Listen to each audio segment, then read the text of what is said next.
بسم اللہ الرحمن الرحیم۔ بسم اللہ الرحمن الرحیم۔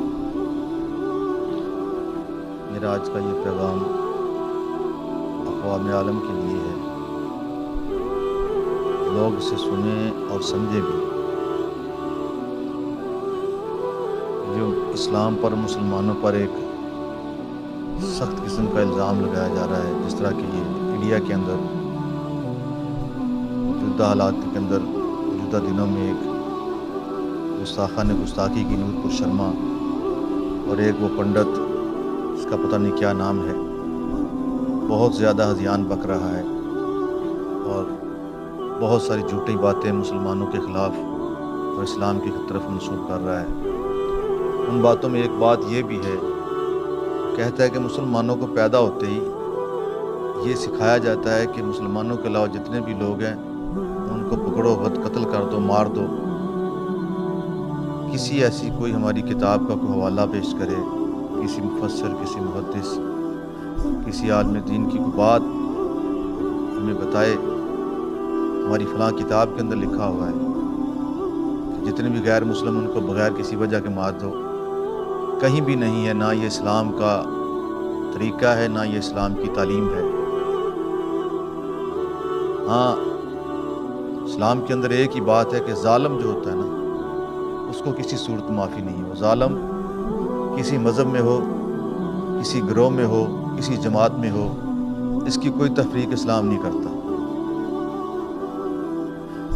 وہ ظالم چاہے مسلمانوں کے اندر ہی کیوں نہ ہو، اس کی مثال آپ کو موجودہ دور کے اندر بھی ملے گی اور آقا کریم علیہ الصلوۃ والسلام کے دور قریب کے اندر بھی ملے گی۔ مشہور واقعہ کربلا جو آپ نے سب لوگوں کو پتہ ہے کہ واقعہ کربلا ہوا، تو امام علی مقام کے مد مقابل جو تھا وہ کوئی یہودی، عیسائی، سکھ، ہندو، کوئی اور غیر مسلم نہیں تھا، بلکہ وہ بھی مسلمان تھا اور ایک صحابی رسول کا بیٹا تھا،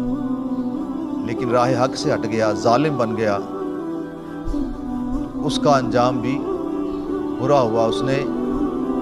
اسلام کے معاملات کو غلط صورت میں پیش کیا، تو اسے بھی اسلام نے معافی نہیں دی۔ اور موجودہ دور کے اندر سب لوگوں کو پتہ ہے کہ پاکستان کے اندر ایک گورنر کو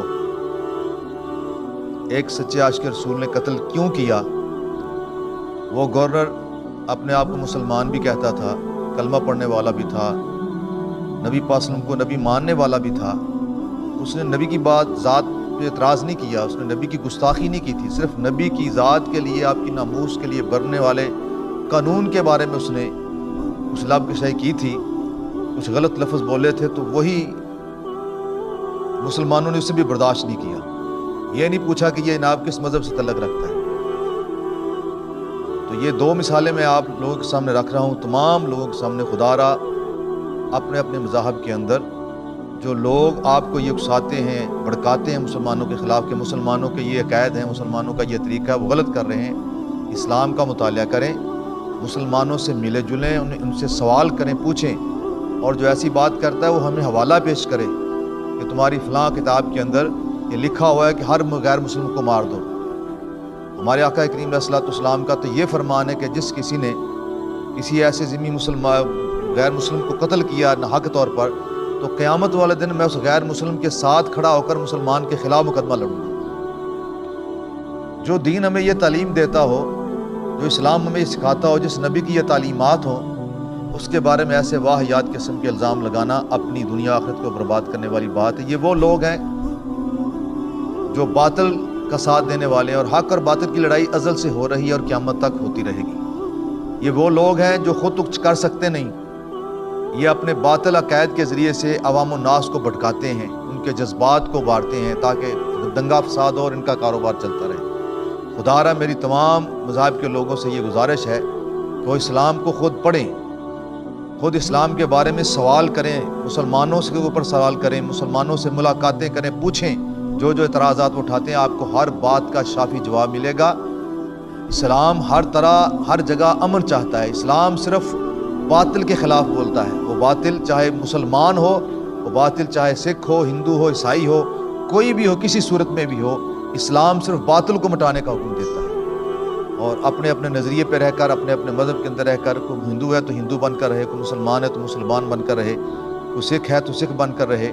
اس کی زندہ مثال آپ لوگوں کے سامنے پاکستان کے اندر لاکھوں ہندو بس رہے ہیں، لاکھوں غیر مسلم بستے ہیں، لیکن آپ نے کبھی سنا نہیں ہوگا کہ کسی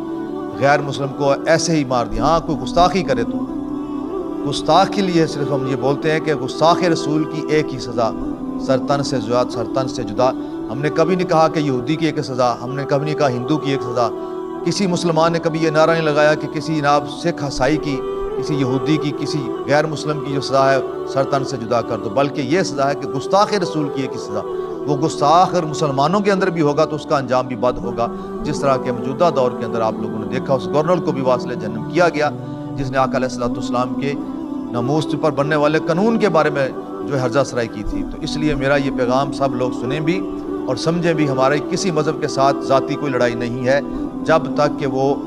ایسے معاملات نہیں کرتے جو ہمارے دین کے خلاف یا آقا علیہ السلام اور نبی کے خلاف کو بات جائے، پھر ہم جو ہے غیرت میں آتے ہیں، ورنہ ہم کسی مذہب کو بھی بس سے تنگ کرنے کے لیے ہمیں کوئی ایسی تعلیم نہیں دی گئی، کوئی ایسا طریقہ نہیں دیا، کوئی ایسا حکم نہیں ہے کہ ایسے ہی کسی ملک کے اندر امن و امان ہو، سب لوگ مل جل کر رہتے ہوں اور وہاں پر جناب دنگا فساد شروع کرتے ہیں۔ یہ دوسرے لوگ ہیں جو چاہتے ہیں دنگا فساد ہو اور مسلمانوں کے خلاف غلط پروپیگنڈا کرتے ہیں، غلط قسم کی افواہیں پھیلاتے ہیں۔ تو خدا را تمام مذہب کے لوگوں سے میری گزارش ہے کہ وہ اسلام کے بارے میں خود پڑھیں بھی، سرکار کی سیرت کی کتابیں پڑھیں، اسلام کی کتابیں پڑھیں، اور اگر ان کی تسلی نہیں ہوتی تو کسی مسلمان سے پوچھیں، اور مسلمان بھی وہ جو کچھ دین کا علم رکھنے والا ہو۔ اللہ تعالی ہم سب کو امن و سکون کے ساتھ اپنی زندگی بسر کرنے کی توفیق عطا فرمائے۔ اللہ تعالی حق کا ساتھ دینے کی اور حق پر چلنے کی توفیق عطا فرمائے۔